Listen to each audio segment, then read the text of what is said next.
El curso se llama Las fuentes filosóficas de la ética cristiana, vamos a hablar de filosofía, pero evidentemente el pensamiento cristiano siempre bebe de dos fuentes, ¿no? Como podríamos decir, en primer lugar, ¿no? Y de manera más importante, por supuesto, de la revelación, de eso que llamamos las escrituras, que conforman la base de lo que es el cristianismo, pero también sabéis que la tradición católica particularmente siempre ha estado abierta a la razón, a la filosofía, y por lo tanto siempre ha prestado oído, ha estado muy atenta a aquello que se hacía y se decía en otras disciplinas no necesariamente cristianas, ¿no?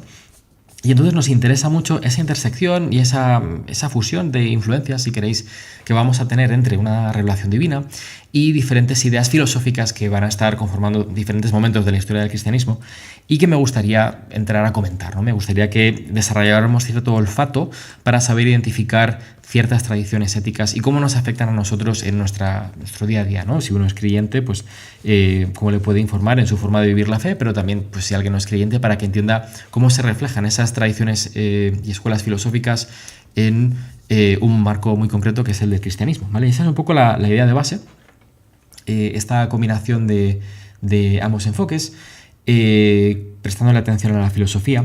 Y el título del curso, que es Fuentes filosóficas de la ética cristiana, realmente es un guiño a un libro que se publica hace unos, pues ahora ya 30 años, un poquito más, en los años 80, bueno, pues eso, hace 40 años, que es un libro de un dominico francés que se llama Las fuentes de la ética cristiana, ¿vale? Él no pone fuentes filosóficas, yo le he añadido la palabra filosófica, pero es un libro de un dominico que se llama, bueno, tengo aquí, lo voy a poner, ¿vale? Servais Pincus, vamos a poner aquí que se vea, que es uno de estos libros, lo tengo aquí en inglés, The Sources of Christian Ethics, que intenta renovar, hacer una reflexión sobre bueno, pues cómo se ha estado haciendo la ética cristiana hasta entonces y ciertos problemas que tiene y un cambio de rumbo, y en fin, es un libro muy importante, muy reciente sobre la ética cristiana, que nos plantea en primer lugar un dilema, y esto explica el subtítulo de la sesión de hoy, ¿vale? Porque esta primera sesión, veis que en el título hemos puesto no solamente las fuentes filosóficas de la ética cristiana, sino el dilema de la moral cristiana, ¿vale? Y lo que quiero presentar hoy es el estado actual, problemas que se encuentra, la reflexión sobre la ética en el cristianismo, y que salgamos con una idea más o menos, no sé si general o profunda, lo podemos ir viendo según lo que os parezca, sobre la situación actual de la ética cristiana, ¿vale? De hecho, bueno, pues como estos son temas que yo estoy dando a la universidad y tenemos un público muy variado, pues realmente me adapto al nivel de profundidad que queráis, ¿vale? Si hay conceptos que no se entienden o que son demasiado sencillos o gente que ya sea familiar con estas cosas, me lo podéis poner siempre, ¿sabéis? Sin problemas. Y bueno, pues vamos variando el tono. Yo voy a intentar mantenerlo lo más accesible posible, no creo que sea necesario ningún tipo de formación previa. Espero que entendáis los conceptos que vamos a mencionar, ¿vale? Y sin más preámbulo, vamos a empezar. ¿Cuál es este dilema, ¿vale? De la ética cristiana? Hoy sí, también lo comento, no me voy a enrollar tanto como con las sesiones de Dante que hemos hecho, que la última vez sé que los tiramos bastante, estuvimos casi hasta las 10 menos cuarto. Hoy, como es una sesión introductoria y en general como es un curso así más de contenido, tampoco me quiero extender mucho, ¿vale? Lo vamos a intentar mantener breve. Siempre digo lo mismo y luego no me sale, pero vamos a intentarlo, ¿vale? Hace muchos años estaba yo en Inglaterra viviendo, ¿vale? Y fui a una serie de charlas, un retiro que daba un dominico irlandés en este caso, que se llama Douglas Murray, el padre Douglas Murray, que es un autor de libros de espiritualidad, sobre todo, sobre pues, la oración, ¿no? También escribe poemas. Y estaba dándonos este retiro y nos contaba lo que a él le parece el estado muy característico de la ética cristiana en la actualidad, particularmente de la reflexión sobre la ética cristiana en la actualidad. Y nos decía que él estaba en una biblioteca y se puso a mirar en la sección de lo que se llama teología moral, que ahora lo explicaré, ¿no? Que es esta disciplina que hace ética cristiana. Se puso a mirar los principales manuales, libros de texto de introducción a esta materia. Y él empezó a buscar la palabra amor a través de uno de estos manuales clásicos. Se dio cuenta que en el índice no aparecía, en la tabla de contenidos no estaba. Se fue a mirar al índice este que sabéis que se pone al final, ¿no? de materias, donde hay una especie de diccionario o de glosario de términos principales, y se fue a buscar la palabra amor, y nos contaba que él encontró que solo se mencionaba en dos contextos en este libro de ética cristiana, que era en el contexto de la fornicación y el adulterio. Eran las dos únicas secciones donde se hablaba de amor. Y él nos contaba esta anécdota como algo muy característico de cierto problema en el cual ha caído la ética cristiana, al menos al llegar al siglo XX, ¿vale? O sea, hasta hace aproximadamente medio siglo, que es una ética cristiana que, como vamos a ver, se ha estado basando sobre todo en el concepto de obligación, en el concepto de una serie de deberes, de que ser cristiano implica seguir una serie de normas o preceptos, y que ha dejado de lado otros conceptos que quizá podríamos considerar bastante más fundamentales, ¿no?, para el cristianismo, como puede ser, por ejemplo, el concepto de caridad, el concepto de amor, ¿no? Era un buen ejemplo que nos daba.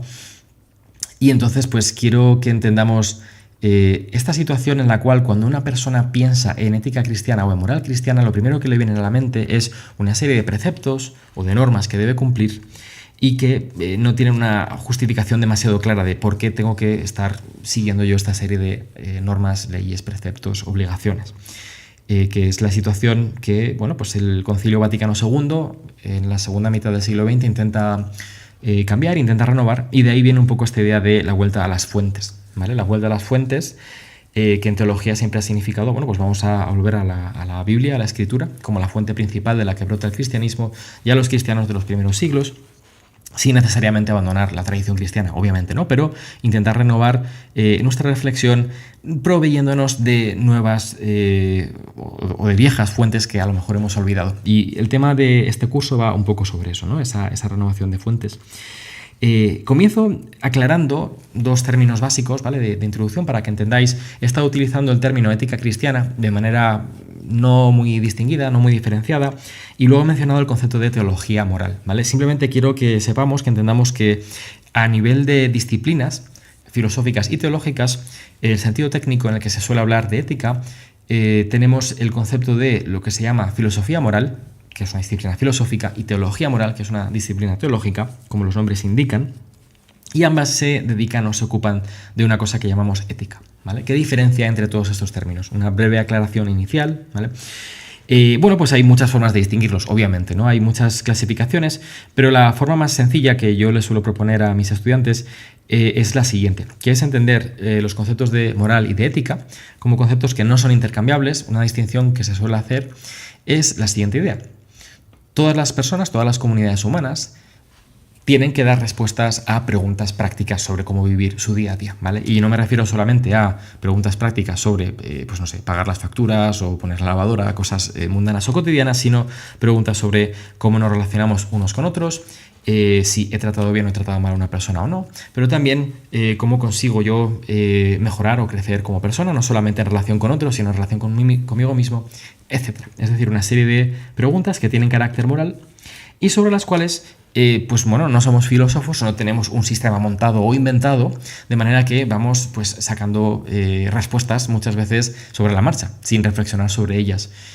También entraría en esta categoría que estoy explicando, podríamos decir, la sabiduría popular, ¿no? Pues cuando hablábamos el otro día en clase sobre el refranero manchego, o podríamos hablar del refranero español, me da igual, ¿no? Los refraneros locales o generales, donde todos los pueblos acumulan una cierta sabiduría sobre cómo vivir, sobre consejos, ¿no? De haz esto, no hagas aquello, evita esta forma de actuar, etcétera, que se van transmitiendo de generación en generación, pero no son articulados en un sistema filosófico, ¿vale? Este primer nivel, que es el nivel de respuestas a la pregunta de cómo debo vivir mi vida, que no se han articulado en un sistema filosófico, es lo que vamos a llamar moral, o lo que los filósofos suelen llamar moral y distinguir de una ética.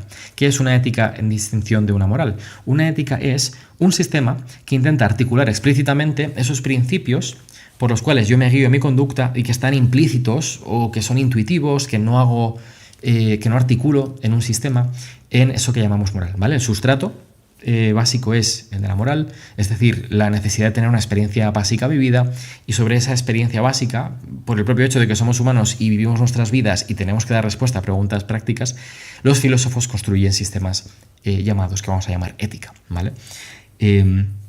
Estos sistemas de ética, ya digo, presuponen una cierta experiencia básica. De hecho, Aristóteles, en el libro más central, más famoso que él tiene sobre ética, que es la Ética Nicómaco, empieza en la primera parte de este libro con una anécdota también bastante graciosa, que es la de que las personas jóvenes son muy malos candidatos para hacer ética porque no tienen experiencia de la vida. Luego pasa a explicar que no se refiere simplemente a gente joven en edad, sino a gente inexperta, puesto que para poder reflexionar sobre cuestiones éticas uno tiene que haber vivido en primer lugar, ¿vale? Si uno no ha vivido, no puede reflexionar sobre cómo vivir. Se entiende esta idea, ¿no? De manera que la ética presupone este primer nivel.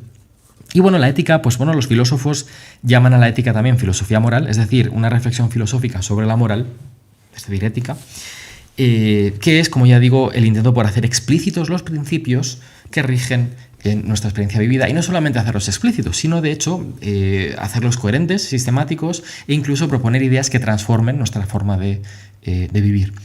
Y podríamos decir, podríamos dar muchos ejemplos, ¿no? de marcos, marcos de sentido, marcos filosóficos que se crean para ayudar a la gente a resolver dilemas éticos concretos, ¿vale? Hay una rama de la ética que se refiere más bien a la articulación de sistemas enormes, sobre qué principios éticos o morales yo sigo en circunstancias concretas, y luego hay una ética aplicada que intenta utilizar estos principios que yo he articulado a casos muy concretos. Por ejemplo, a lo mejor, no sé si lo habréis escuchado, pero entre los filósofos, cuando se da ética, un ejemplo muy concreto, muy famoso, es uno que propuso una filósofa británica hace unos años, que era lo que se llama el trolley problem en inglés, ¿no? Que es el problema del tren, que es esta típica situación en la cual un tren no tiene frenos, no puede frenar, y se acerca a una bifurcación en la cual pues hay en un lado de la bifurcación 5 personas y el tren está en la vía que va a arrollar a esas 5 personas que están atadas por alguna razón en esa vía, y luego en otra vía, en la bifurcación, hay una sola persona. Y entonces el dilema moral es el siguiente: ¿sería ético o moral cambiar las vías del tren para que el tren arrollase a una persona en lugar de arrollar a las 5 personas, porque es mejor que muera una sola persona que mueran 5 personas, ¿no? Y entonces pues la gente da respuestas de no, eso es inmoral, o sí, eso es moral, y van intentando explicar, ¿no? Estos debates. Bueno, eso es un caso de ética aplicada, es decir, dilemas morales muy concretos, entre los cuales podemos pensar cientos, ¿no? Podemos pensar pues, la eutanasia en nuestro tiempo, el aborto, qué sé yo, cuestiones sobre moral sexual, ¿no? Sexualidad. Tenemos muchos ejemplos en nuestro tiempo. No vamos a centrarnos tanto en cuestiones de ética aplicada, de problemas o dilemas éticos contemporáneos. Si a alguien le interesa podríamos verlo, pero no es esa la idea en principio. La idea es más hablar de sistemas éticos coherentes y filosóficos en el sentido más amplio que hemos dado antes, ¿no? Principios filosóficos articulados, concretamente en la tradición cristiana, ¿vale? Que nos permiten entender cuál es ese sistema en el cual se basa el cristianismo.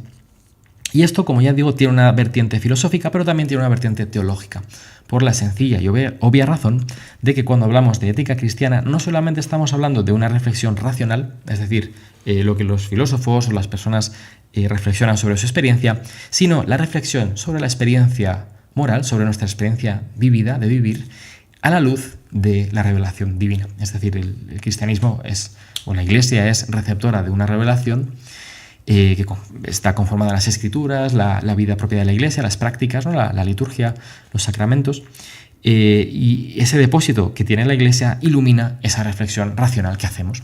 Y por eso existe algo llamado teología moral, ¿vale? No solamente nos preocupa la reflexión desde la razón sin las ayudas de la fe, sino la razón iluminada por la fe, que intenta explicar a la luz de la revelación cómo vivir una buena vida, ¿vale? Eso es lo que es la teología moral. Es el estudio, una rama de la teología que estudia las acciones humanas a la luz de la revelación para conducirlas a un buen fin, a su fin último. Ya hablaremos de cuál es ese fin.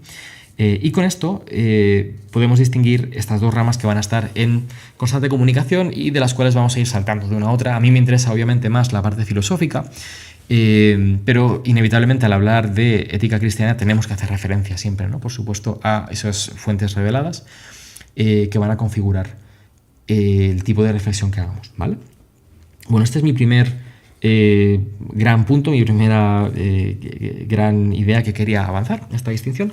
Y luego lo siguiente es, quiero que entendamos de dónde surge este dilema actual en el cual he mencionado que se ha encontrado la reflexión ética sobre el cristianismo en las últimas décadas, donde el concepto fundamental para entender lo que es una ética cristiana ha sido el concepto de obligación, ¿vale?